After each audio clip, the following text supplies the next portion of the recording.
Assalamualaikum warahmatullahi wabarakatuh. Waalaikumsalam warahmatullahi wabarakatuh. Bismillahirrahmanirrahim. Alhamdulillahi rabbil alamin. Wassalatu wassalamu ala asyrafil anbiya'i wal mursalin Sayyidina wa maulana Muhammadin wa ala alihi wa sahbihi ajma'in, amma ba'du. Saudara-saudara kaum muslimin rahimakumullah, sebagai bangsa kita tengah menghadapi berbagai bencana, baik di bidang ekonomi maupun di bidang politik. Adalah potret kehidupan sehari-hari. Kita menyaksikan peristiwa-peristiwa yang memilukan dan memalukan. PHK terjadi di mana-mana.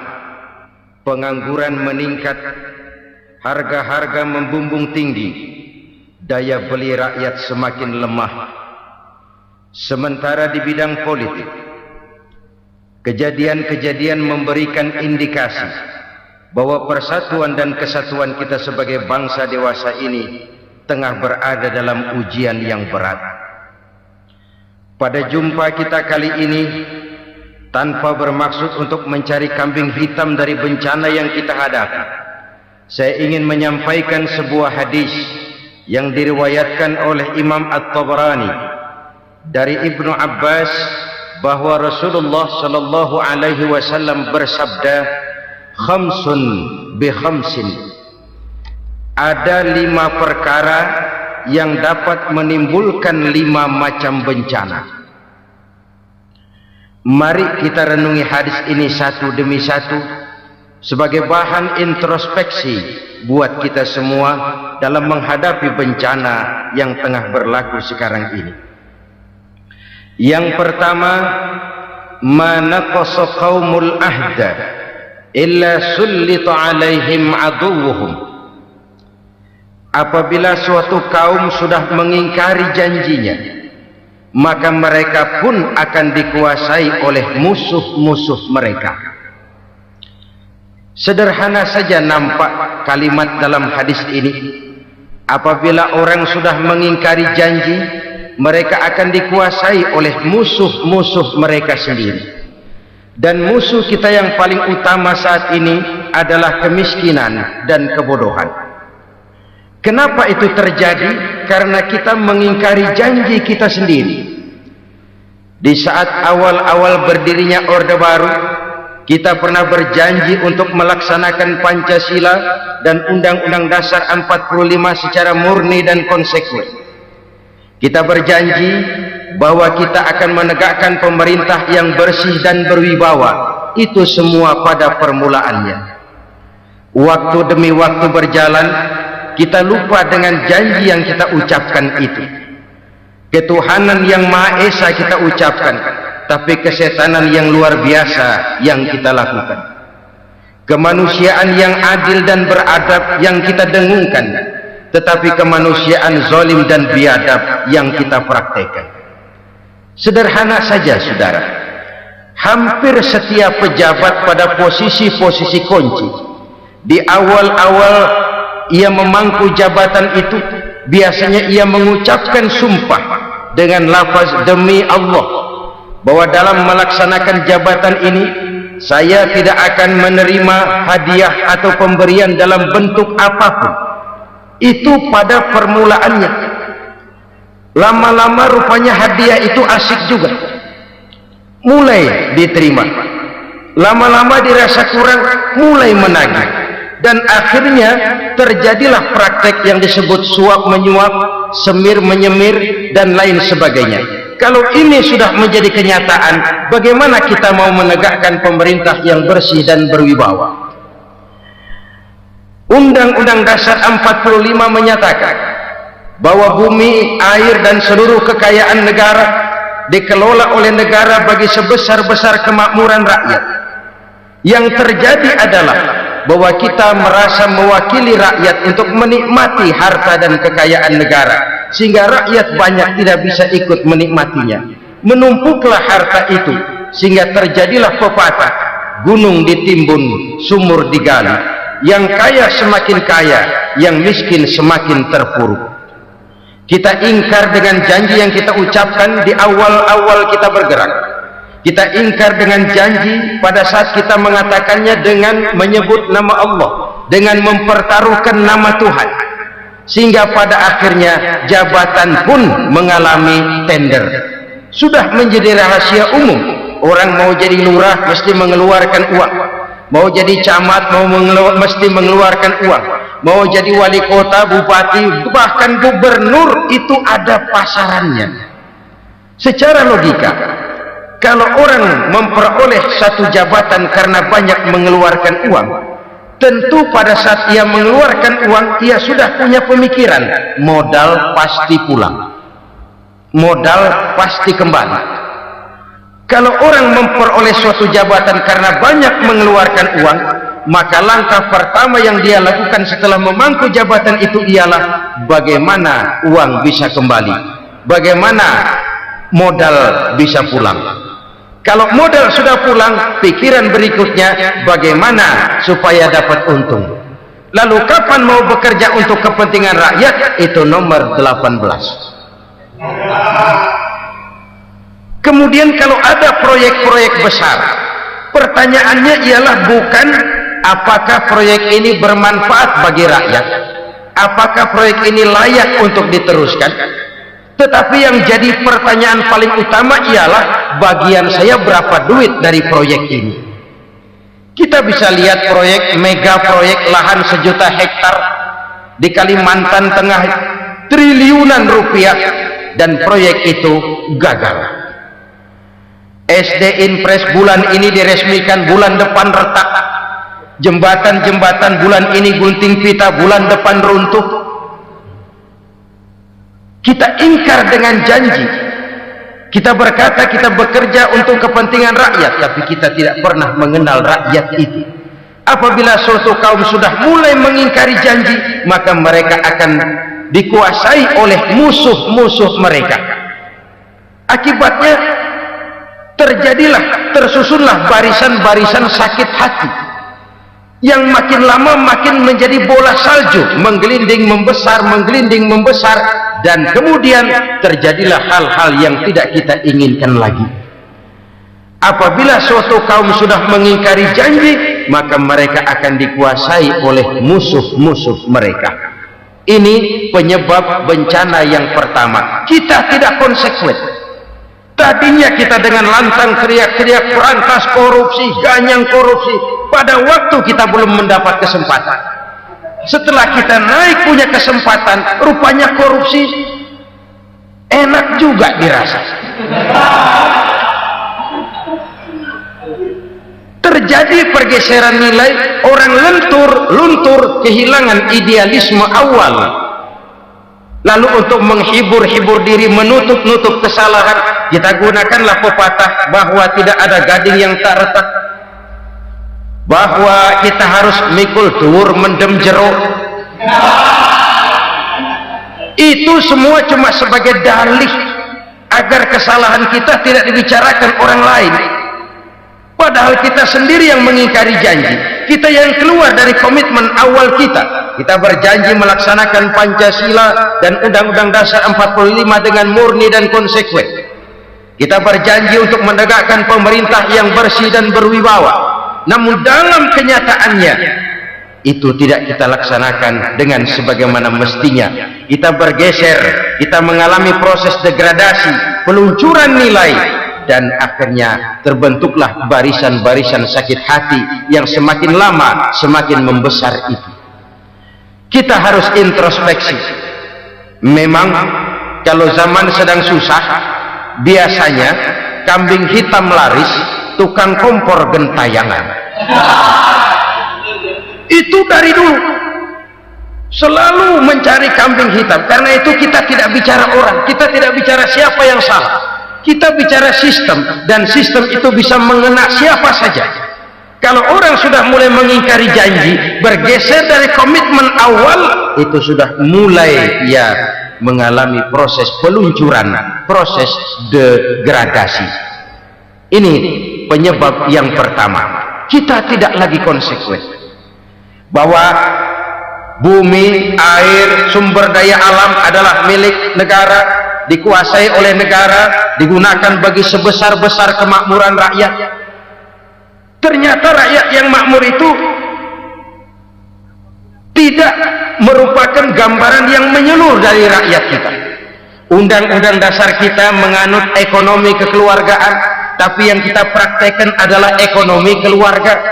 Kalau bukan keluarga nggak dapat proyek, kalau bukan keluarga nggak dapat macam-macam. Kekeluargaan kita rubah menjadi keluarga, timbullah penyakit nepotisme. Kita bergeser, kita ingkari janji, dan kita anggap kita atasnamakan rakyat. Rakyat cuma sekedar jadi address, rakyat cuma sekedar jadi alamat, tetapi kehidupan mereka tidak banyak berubah dan tidak banyak terangkat. Kaum muslimin rahimakumullah, ini penyakit yang pertama, penyebab bencana yang pertama. Yang kedua, kata Nabi, wa ma hakamu bighairi ma anzalallah, apabila hukum yang diterapkan sudah tidak lagi bersumber dari hukum Allah, illa fasya fihimul faqr, maka akan bertebaranlah kemiskinan di mana-mana. Ini artinya apa? Apabila hukum tinggal sebuah stempel, apabila hukum sudah diatur menurut kepentingan, apabila hukum sudah tidak lagi ditegakkan secara adil, maka kemiskinan merambah di mana-mana. Hukum diatur menurut selera orang yang sedang berkuasa, maka yang benar bisa jadi salah, yang salah bisa jadi benar. Hukum dalam kenyataan hidup berlaku seperti pisau. Pisau itu kan saudara lihat, yang namanya pisau dimanapun itu tajamnya ke bawah, ke atas tumpul. Kalau hukum itu kalau untuk rakyat, hukum itu tajam bukan main, cepat sekali dilaksanakan. Tapi giliran menengah ke atas yang gedean dikit berbuat salah, hukum tumpul. Hukum pura-pura tidak dengar, akibatnya terluka rasa keadilan rakyat. Satu kasus rakyat diam, dua kasus rakyat diam, tiga kasus rakyat diam, kasus terakumulasi di hati rakyat, luka rasa keadilan, dan itu menjadi sumber bencana. Penjarahan kita tidak setuju itu, tapi kita harus melihat kausalnya. Itu kan tidak berdiri sendiri, itu kan karena terlukanya rasa keadilan rakyat melihat kesempatan ini tidak merata. Kalau rakyat ini yang ngajukan kredit ke bank, walaupun jumlahnya cuma jutaan, ratusan ribu, susahnya 17 hektar. Tapi ada orang-orang tertentu yang agunannya palsu, jaminannya palsu, bawa kata belece, bukan cuma miliaran, triliunan kredit bisa keluar. Terluka rasa keadilan, hilangnya kesempatan. Rakyat cuma dapat kesempitan, jarang dapat kesempatan.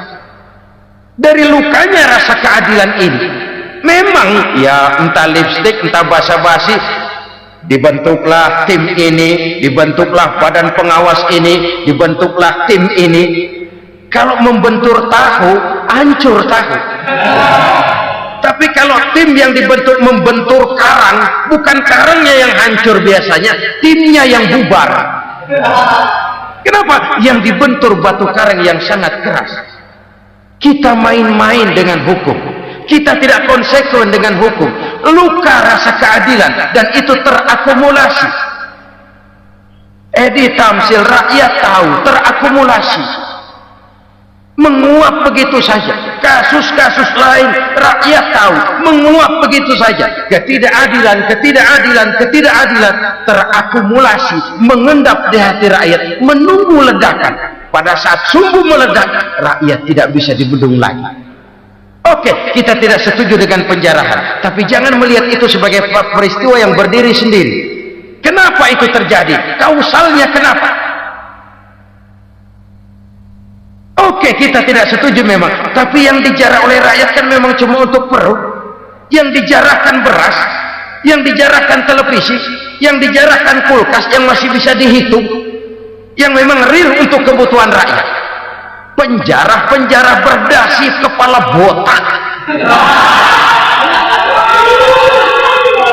yang menguras uang rakyat habis-habisan, enak saja melenggang dalam kehidupan ini. Makin terluka rasa keadilan rakyat.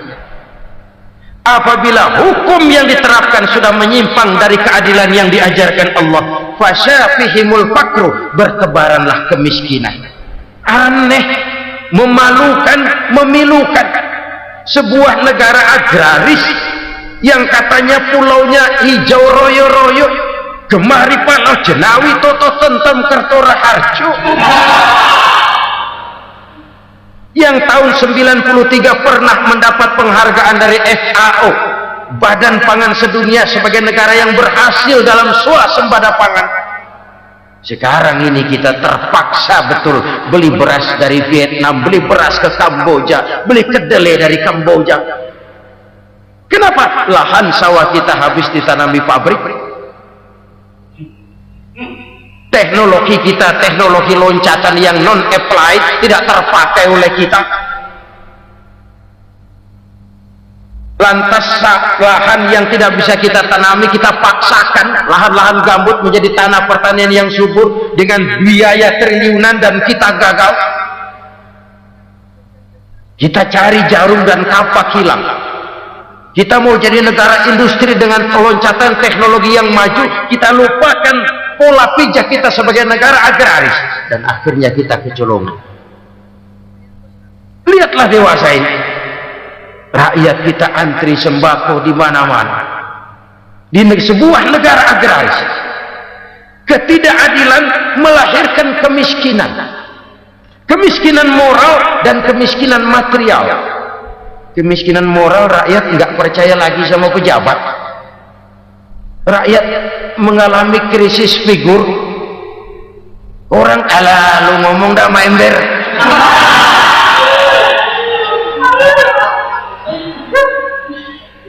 Penataran yang menghabiskan biaya miliaran itu melahirkan pejabat-pejabat korup. Pengawasan yang menghabiskan biaya miliaran itu ternyata impoten, mandul. Kemiskinan moral. Jujur saya berkata, saudara-saudara, setelah pintu reformasi dibuka, itu yang masuk memang macam-macam. Ada yang memang punya tujuan murni, konsekuen, dan punya konsep. Ada yang nunggu di tikungan, begitu mobil lewat nyamber pintu, berangkat ikut reformasi. Ada yang memanfaatkan momentum, mumpung, untuk nyampein unek-unek, ngerti enggak, pokoknya ngomong, sehingga keadaan semakin rancu, kebingungan semakin menjadi-jadi, masalah yang paling urgen tidak terselesaikan. Sekarang ini orang berpikir mendingan jadi pala ular daripada jadi buntut macan. Buntut macan memang hebat macan, tapi kalau buntutnya cuma ugel-ugel di belakang buat apa? Mendingan jadi pala ular, kecil juga nyaplok. Artinya ya biar kecil juga kalau punya partai kan gagah. Lalu rame-rame bikin partai kayak bikin arisan. Orang makin mengalami dislokasi. Semua mau jadi pahlawan, semua mau nomor satu, semua ngomong iya kalau bidangnya, kalau bukan makin rancu. Marilah lewat kesempatan ini saya mengajak kita untuk tahu diri. Biarkan politisi ngomong politik, biarkan ekonom menata ekonomi, biarkan praktisi bicara soal hukum, biarkan rakyat munajat, istighfar, mohon pertolongan Allah. Tahu diri kita. Kalau memang ayam, kukuruyuk aja dah. Kalau memang kucing, ayo ngeong. Kalau kambing, silahkan ngembe. Udah tahu ayam, ngeong bunyinya. Suaranya palas, orang nggak ngerti, bingung, makin menjadi-jadi. Ibarat kesebelasan sepak bola bangsa kita sekarang ini, rame-rame mau bikin gol, kiper ikut nyerang sekarang. Memilukan dan bahkan memalukan. Wa ma hakamu bighairi ma anzalallah illa fasyafihimul fakru. Kalau hukum yang diterapkan sudah menyimpang dari keadilan yang diajarkan Allah, bertebaranlah kemiskinan di mana-mana. Coba sekarang ini, yang punya duit bingung, apalagi yang kagak punya duit. Yang pengusaha gede ngeluh, apalagi yang pengusaha pas-pasan. Yang kagak punya beras, yang punya beras saja masih bingung, apalagi yang nggak punya beras. Ini sudah demikian merata. Dulu kita kagum mendengar konglomerat kelas wadah, kelas-kelas yang seakan-akan cuma ada dalam khayalan mereka, punya kekayaan miliaran dolar, triliunan. Sudahlah, seolah-olah nggak terjangkau sama kita. Weh, ternyata yang gede-gede itu juga gede utangnya.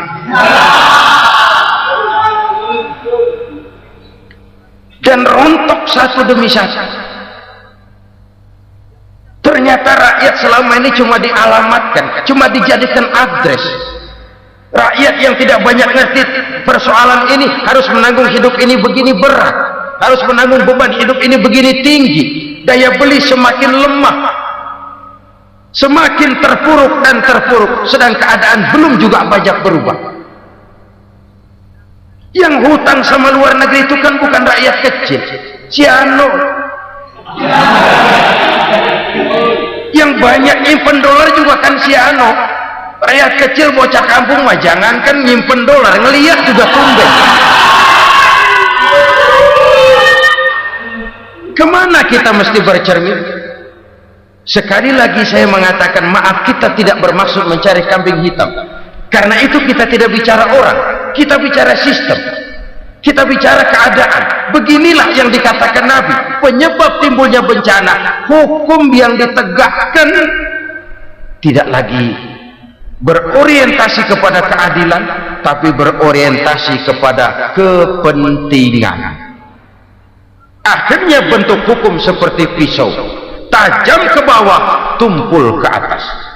Hukum cuma buat rakyat kecil, tetapi kelompok menengah ke atas kadang-kadang kebal dari perlakuan hukum. Maka bertebaranlah kemiskinan. Iya, kemiskinan moral berupa lukanya rasa keadilan. Kalau rasa keadilan terluka, orang kan nunggu kesempatan, saudara. Iya, dia nggak bisa ngomong, iya dia nggak sanggup action, iya dia nggak bisa tunjuk rasa, tapi hatinya kan kapan ada kesempatan, kapan ada waktu, tunggu.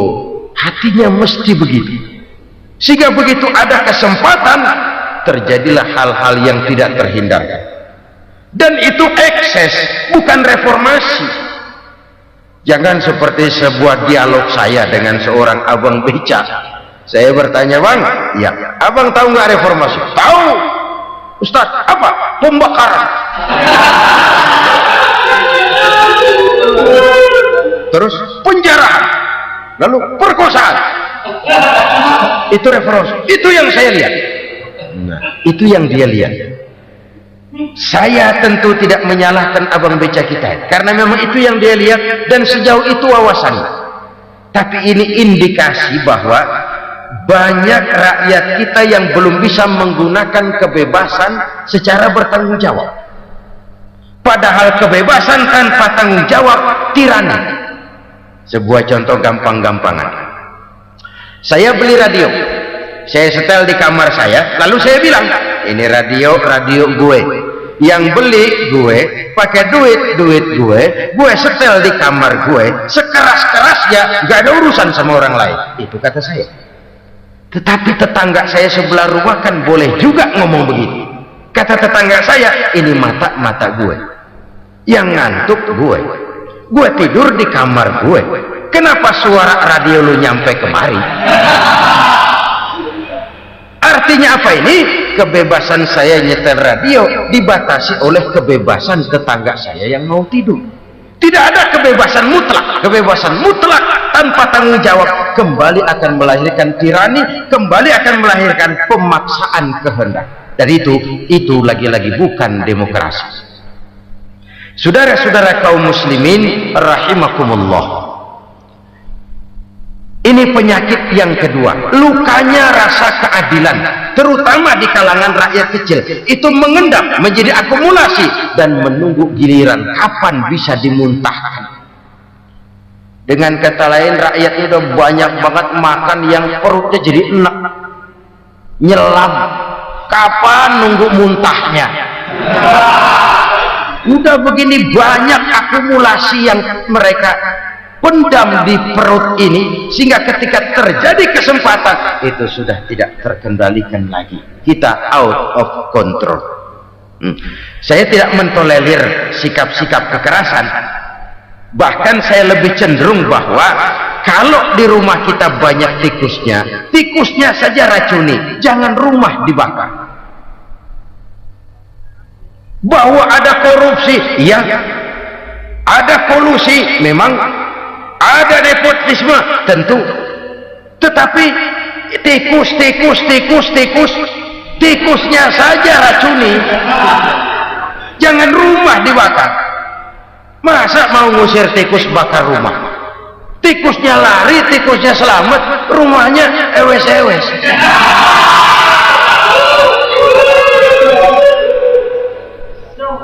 Tikus selamat, rumah nggak punya, masalah nggak terselesaikan dengan sebagaimana yang kita harap. Kita sepakat ini negara hukum, dan di hadapan hukum semua manusia itu sama. Itu prinsip yang diajarkan Allah. Al-musawat bainan nas fi takalifil ahkam. Semua manusia sama dalam berhadapan dengan hukum Allah Subhanahu wa ta'ala. Kalau hukum sudah pandang bulu, itu jelas yang enak yang banyak bulunya. Siapa yang banyak bulunya? Monyet. Kalau hukum pandang bulu, monyet keenakan.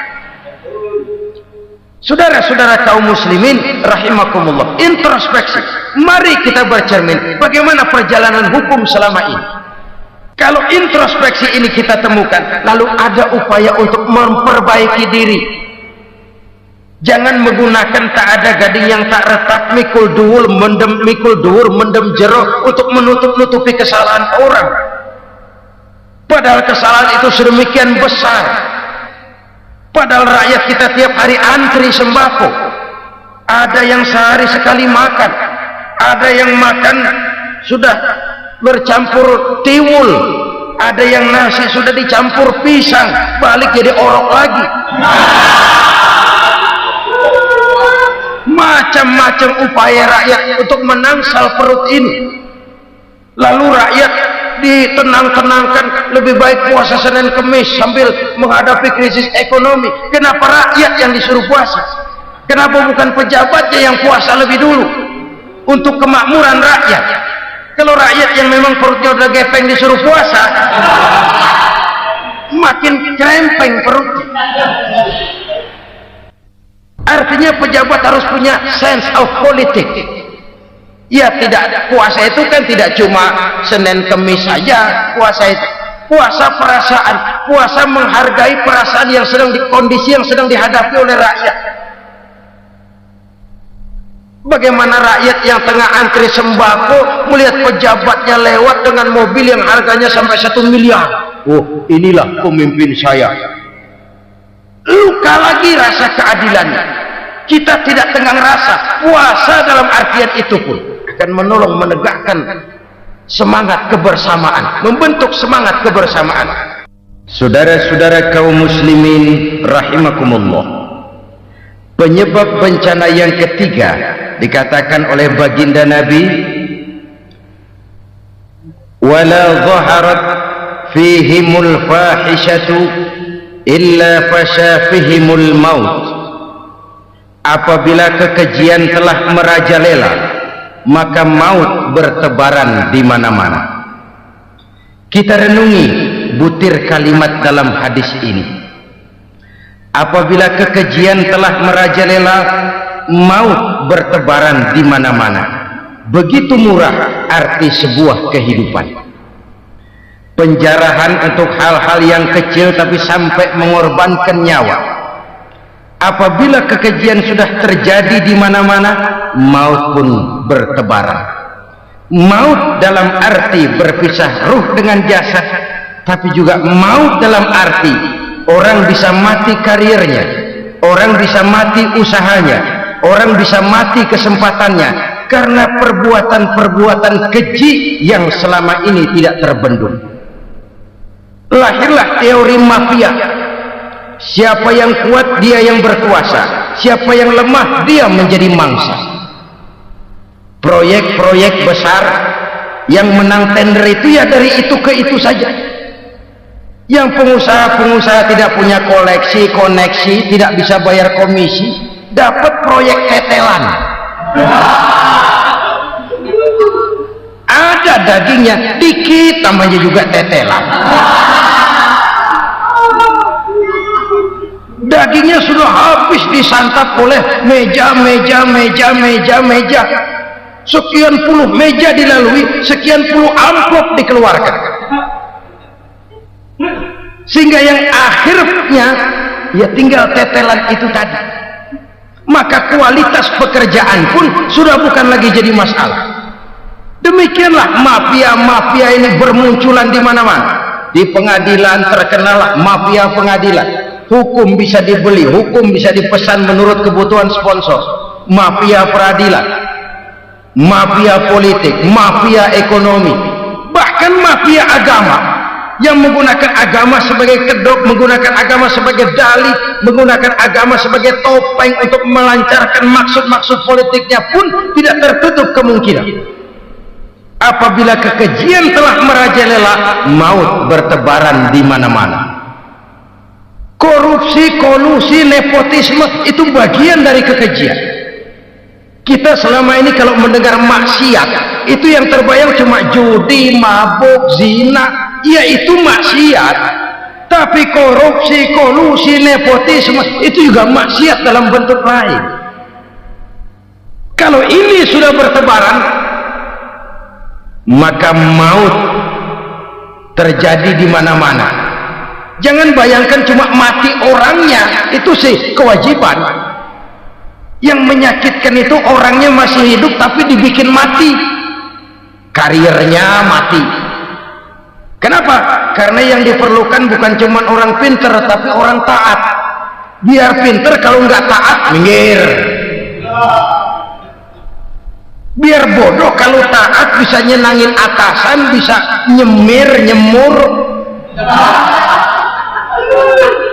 Kumaha juragan wae ayo nama. Itu yang kadang-kadang dapat penghargaan.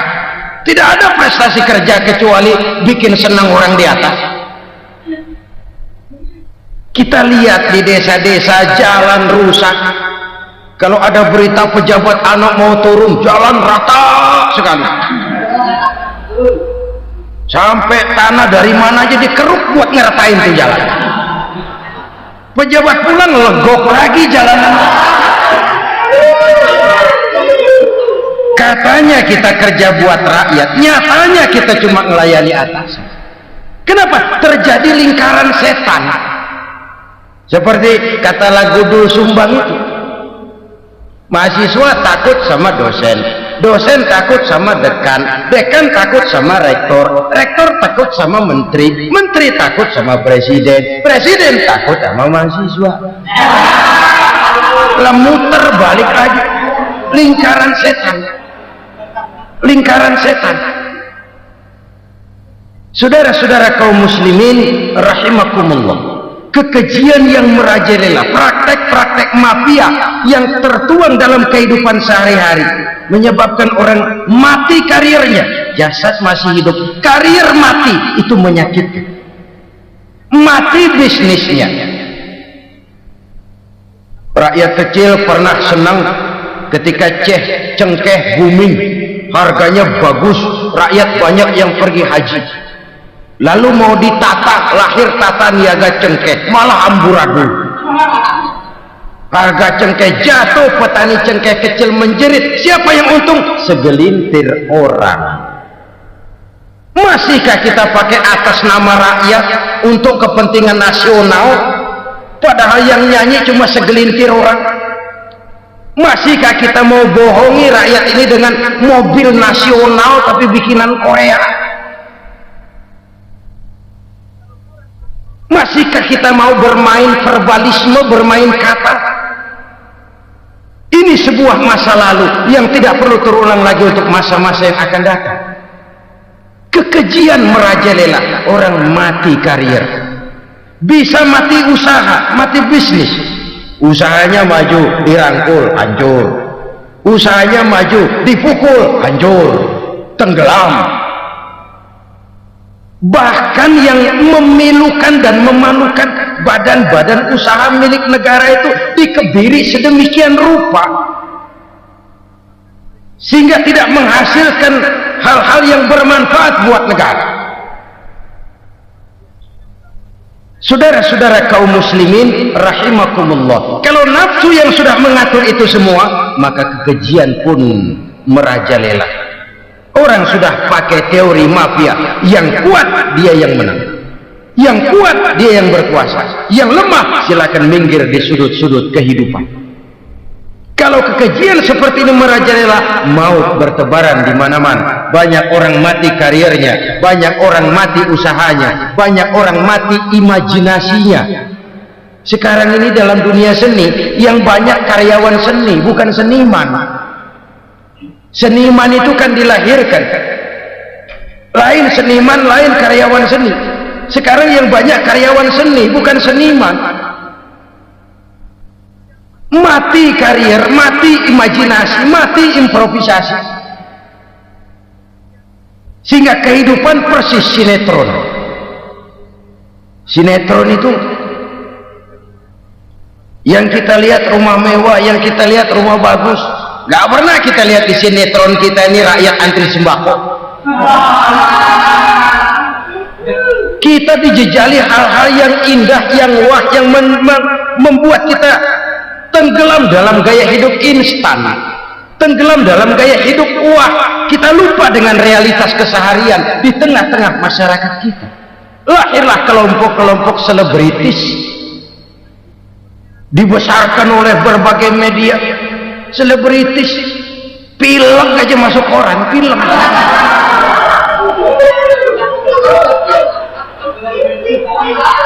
Rakyat yang pingsan antri beras nggak masuk koran.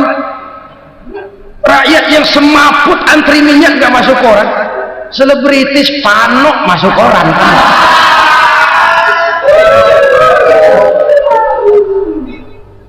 Kita besarkan hal-hal kecil, kita kecilkan hal-hal besar. Kenapa? Kita mengejar oplah, kita profit oriented, tidak lagi berorientasi kepada realitas hidup yang kita hadapi ini.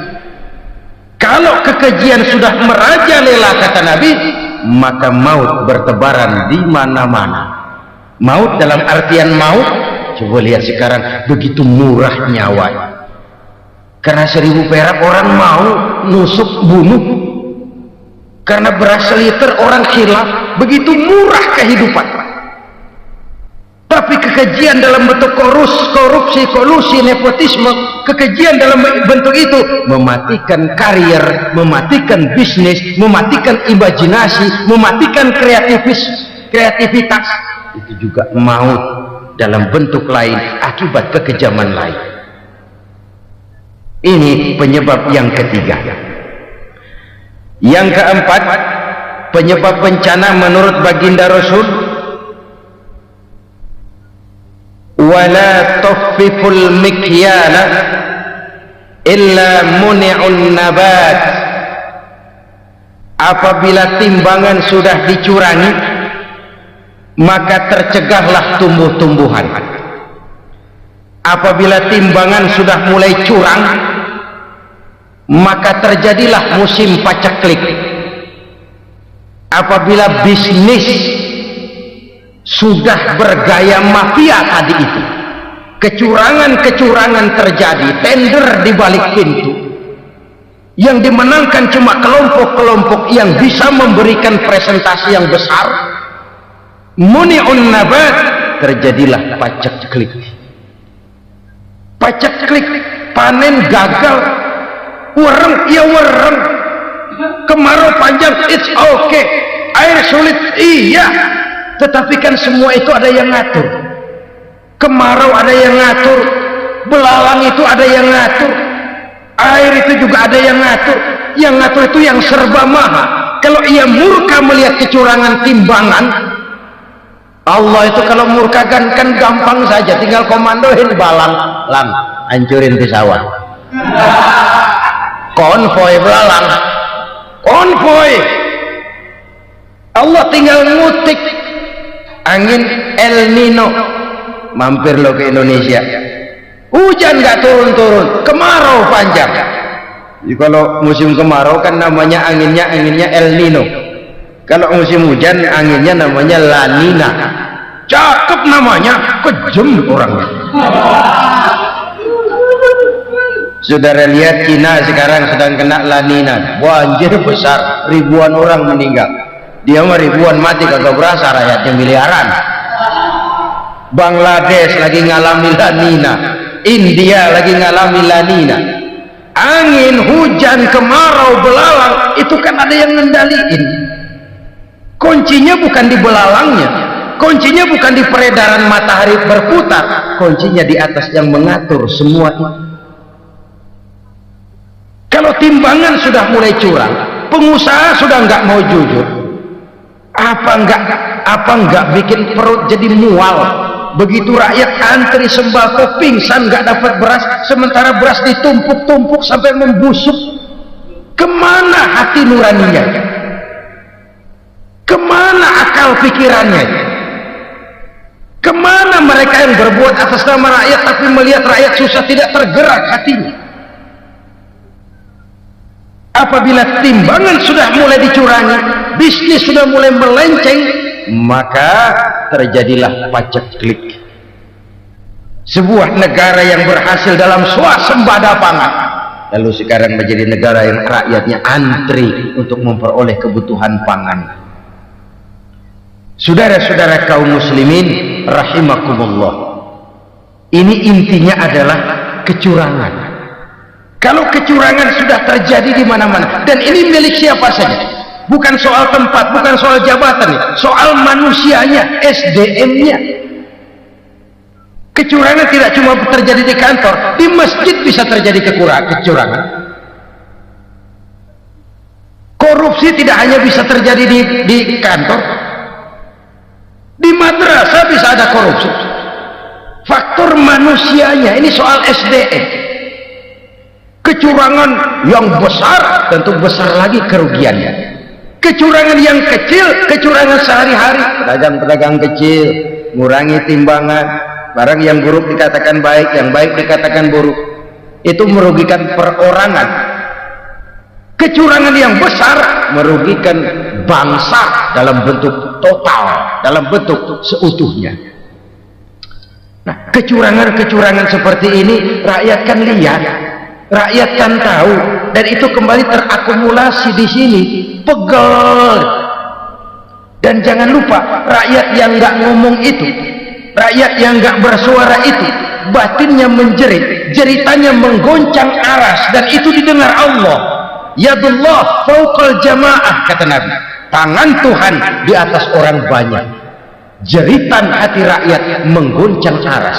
Rakyat yang terlalu banyak dizolimi, rakyat yang terlalu banyak dirugikan, ya rakyat yang terlalu banyak di atas namakan, menjerit batinnya, menggoncang aras, dan Allah bisa menggerakkan apa saja untuk membuat satu situasi.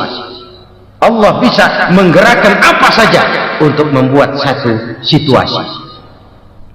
Saudara-saudara kaum muslimin rahimakumullah, ini faktor yang ketiga, timbulnya kecurangan. Faktor yang keempat maksud saya. Yang kelima, penyebab timbulnya bencana menurut baginda Nabi, wala muni'uz zakat wala muni'uz zakat illa hubbisa anhumul qatr. Apabila zakat enggan dibayar, maka tercegahlah qatrun. Qatrun ini kalau bahasa kita sembako. maka tercegahlah kebutuhan-kebutuhan yang kita perlukan. Nih, kita tidak meragukan bahwa yang kita tuju adalah masyarakat yang adil dalam kemakmuran dan makmur dalam keadilan. Nah, antara kemakmuran dan keadilan ini memang sering tidak bisa berjalan seiring. Pada saat kemakmuran kita kejar, ekonomi kita pacu, ada nilai-nilai keadilan yang tertinggal. Pada saat nilai keadilan kita tegakkan benar-benar, ada unsur-unsur kemakmuran yang terabaikan. Oke, kita bisa mengatakan kasus. Oke, kita bisa mengatakan itu sebagian kecil. Tapi kalau sebagian kecil, lama-lama kan jadi sebagian besar. Oke, kita mengejar kemakmuran. Pertanyaannya, kemakmuran untuk siapa? Oke, kita berikan kelompok tertentu kue yang besar dengan harapan nanti dia bagiin kuenya kepada yang kecil-kecil.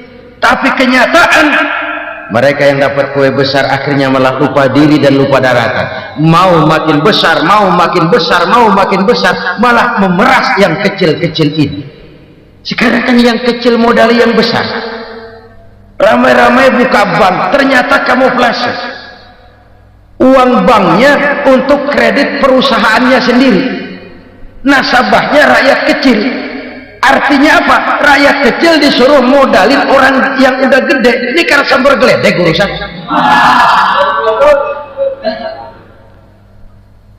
Ini kan permainan apa lagi? Rakyat kecil suruh modali yang gede, nasabahnya rakyat kecil, kumpulkan uangnya di bank, kucurkan kredit kepada perusahaannya sendiri. Bukankah itu rakyat kecil suruh modali yang gede? Sudah begitu kejamkah kita untuk meraih keuntungan dengan mengorbankan orang kecil? Sudah tidak bicara lagi kah nurani kita melihat penderitaan orang yang semakin susah? Kalau zakat enggan dibayar, padahal zakat 2,5% saja, 2,5% saja. Kalau itu pun enggan, kalau zakat saja enggan, bagaimana pula yang namanya sedekah, bagaimana pula yang namanya infak, bagaimana pula yang namanya santunan, bantuan. Kadang-kadang lipstick nyumbang si nyumbang, cuman nyolongnya lebih gede. Ini namanya sumbangan lipstick. Buat lipstick itu kan buat ngumpetin bibir pucat, itu fungsi utama lipstick. Buat ngumpetin korupsinya, nyumbang kegiatan-kegiatan sosial, tapi yang dia korup lebih gede dari yang dia sumbang. Lipstick kamuflase, nepu kata anak sekarang.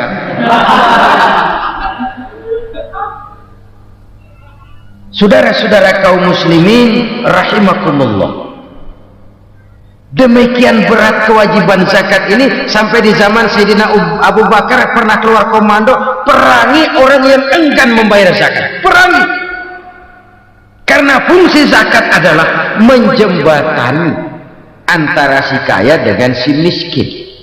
Bahwa ada kemiskinan itu Qur'ani. Allah menyatakan, aku melebihkan rezeki sebagian kamu dari yang lain. Ini kan kesenjangan. Allah melebihkan rezeki sebagian kamu dari yang lain. Ada itu, tetapi itu berjalan secara nature. Nah, kalau direkayasa, yang kaya semakin kaya, yang miskin semakin terpuruk, yang sudah besar dapat proyek besar, yang kecil dapat tetelan. Ini kan rekayasa namanya. Kesenjangan yang direkayasa ini yang kita harus kikis. Nah, fungsi zakat menjembatani dari sisi sosial. Dari sisi pribadi, Nabi berpesan, zakku amwalakum biz zakat. Bersihkan hartamu dengan zakat. Sekarang ada istilah nyuci uang. Uang hasil korupsi itu bisa dicuci, dijadikan uang bersih. Bukan pakai rinso, bukan. Pakai politiknya koruptor, diolah sedemikian rupa sehingga jadi uang resmi. Sudah memutik, itu termasuk yang disebut kejahatan kerah putih, white collar crime. kejahatan kerah putih, kejahatan pakai dasi, kejahatan kelas kakap. Makanya orang mah mendingan goblok kagak bener daripada pinter kagak bener. Goblok kagak bener itu gampang ngurusinnya, pinter kagak bener ini yang berabe bener ngurusinnya.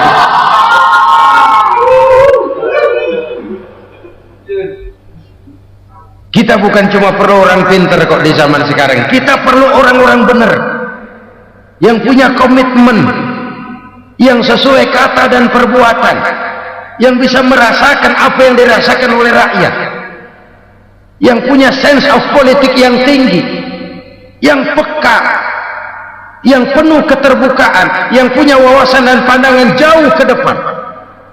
Dari sisi pribadi, zakat itu membersihkan harta kita. Ya, dia tercampur dengan yang subuhat, dia bahkan mungkin tercampur dengan sedikit-sedikit yang haram. Itu zakku amwalakum bizakat, bersihkan hartamu dengan zakat itu. Pada sisi sosial ia menjembatani, pada sisi pribadi ia membersihkan harta kita. Karena itu kalau kita minta berdoa minta rezeki, syarat rezeki itu halalan thayyiban wasi'an, nggak pernah kurang dari 3 itu. Halal, bagus, banyak. Halal, bagus, tapi sedikit, susah ngaturnya. Halal, banyak, tapi kurang bagus, buat apaan? Bagus, banyak, tapi haram, nggak ada artinya. Sebab kata Imamul Ghazali, kalau kau terlalu suka memakan makanan yang haram, dikunyah masuk ke dalam perut besar, digiling oleh perut besar, menghasilkan energi, menggerakkan sel-sel pembuluh saraf, kau juga akan cenderung berpikir yang haram. Kalau sudah cenderung berpikir yang haram, perbuatan pun akan mengarah kepada perbuatan-perbuatan yang haram. Dulu waktu kelompok Jimbaran 200 konglomerat Indonesia kumpul, dihimbau supaya sekian persen kasih pengusaha lemah. Itu kan cuma sekedar belas kasihan, tidak banyak menolong keadaan. Dan bukan itu yang diperlukan pengusaha-pengusaha kecil. Yang diperlukan adalah berikan kami kesempatan seperti mereka dapat kesempatan. Berikan kami peluang seperti mereka juga dikasih peluang. Kalau cuma dikasih 100 juta, 200 juta hari ini, usaha kami nggak ada prospeknya, peluang kagak ada, kan sama juga bohong. Diceburin ke kali, disuruh berenang, tangan diikat, mendingan mampusin ketahuan. Ayo berenang, berlomba, tangan diikat, kaki diikat, sama saja nyuruh mati. Jadi jangan kasih ikannya, kasih kailnya. Yang diperlukan pengusaha kecil menengah ke bawah itu bukan cuma sekedar belas kasih dari konglomerat besar. Berikan kami peluang seperti mereka juga dapat peluang. Berikan kami kesempatan seperti mereka dapat kesempatan. Berikan kami kredit dengan kemudahan seperti mereka juga kalau minta kredit begitu mudahnya. Menciptakan peluang dan kesempatan, pemerataan. Bukan menciptakan manusia Indonesia dengan standar ekonomi yang sama. Semua rumahnya harus sama, semua punya mobil. Itu sih kebersamaan bebek. Bebek, coba lihat bebek, satu ngalor semua, satu ngidul semua. Kebersamaan bukan itu. Kebersamaan adalah menciptakan peluang. Kalau yang kaya bisa semakin kaya, kenapa yang miskin tidak bisa ikut naik jadi sedikit kaya? Kalau pengusaha yang sudah kuat bisa bertambah menjadi kuat dengan proyek mega proyek, kenapa yang menengah tidak bisa ikut menjadi kuat?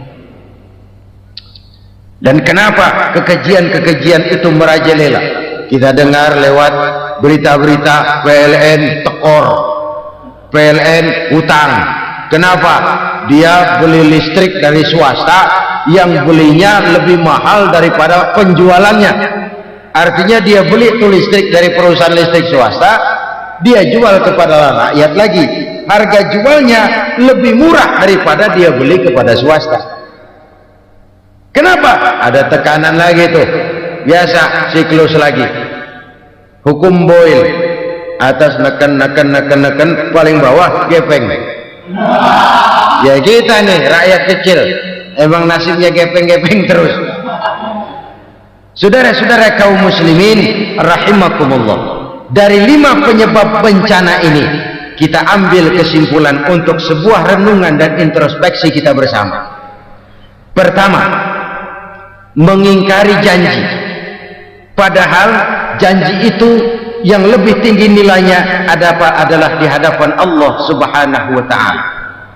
Baik wakil-wakil rakyat di parlemen maupun pemimpin-pemimpin rakyat di dalam kabinet, apabila memangku suatu jabatan, selalu mereka mengawali dengan sumpah, dan sumpah itu dimulai dengan demi Allah. Sadarkah kita pada saat itu kita ucapkan bahwa kita sudah mempertaruhkan Allah untuk jabatan yang kita pegang? Kita sudah mempertaruhkan nama Allah untuk posisi yang dipercayakan kepada kita. Sadarkah kita bahwa menyia-nyiakan itu satu dosa yang sangat besar, yang tidak hanya kepada Allah tetapi juga kepada rakyat yang kita wakili, kepada rakyat yang kita pimpin. Cukuplah sudah rakyat dijadikan adres, umat dijadikan alamat sebagai numpang. Marilah kita kembali kepada komit awal dengan jujur kepada janji kita sendiri. Lalu yang kedua, kekejian, baik berupa korupsi, kolusi, nepotisme, dan perbuatan-perbuatan lain akan melahirkan kemiskinan. Kekurangan pangan bukan satu-satunya yang menyebabkan rakyat menderita. Lukanya rasa keadilan terakumulasi di hati rakyat, dan jeritan hati rakyat mengguncang aras. Kalau Allah murka, Allah bisa melakukan apa saja untuk menciptakan suatu kondisi. Faktor yang ketiga adalah praktek mafia, menebarkan maut. Orang mati yang mati jasad dan rohaninya, maupun orang yang mati karirnya, mati kejujurannya, mati usahanya, mati imajinasinya. Hilang kreativitas kita sebagai bangsa. Faktor yang keempat, kecurangan-kecurangan di bidang usaha, di bidang tender, mengandalkan menjual kekuasaan. Dan memang repot kalau penguasa jadi pengusaha, mau atau tidak mau, kebijakan-kebijakan kekuasaannya akan memperkuat jaring-jaring usahanya, dan pada saat itu objektivitas sulit ditemukan lagi. Lalu yang kelima, keengganan membayar zakat, menumpuknya kekayaan negara pada kelompok-kelompok tertentu. Ini akan melahirkan paceklik yang berkepanjangan. Menumpuknya kekayaan dan harta negara pada kelompok-kelompok tertentu akan melahirkan paceklik dan miskinan yang berkepanjangan. Marilah kita sadar, marilah kita merenung bahwa keengganan kita membayar zakat menciptakan pemerataan pada akhirnya akan menjadi musibah buat kita semua. Saudara-saudara kaum muslimin rahimakumullah, sekian dulu jumpa kita kali ini. Mudah-mudahan yang saya sampaikan dari hadis riwayat Imam Tabrani ini menjadi bahan introspeksi buat kita semua. Tidak akan seorang muslim jatuh 2 kali di tempat yang sama. Semua merupakan pelajaran untuk kita jadikan introspeksi guna menata hari esok yang lebih baik daripada hari ini. Reformasi harus terus berlanjut, tidak bisa dan tidak perlu dikendalikan, tapi harus tetap dengan landasan akhlakul karimah sesuai dengan budaya kita sebagai bangsa. Terima kasih atas perhatian saudara, mohon maaf atas segala kekurangan. Jumpa lagi lain kesempatan insyaallah. Usikum wa nafsi bitaqwallah.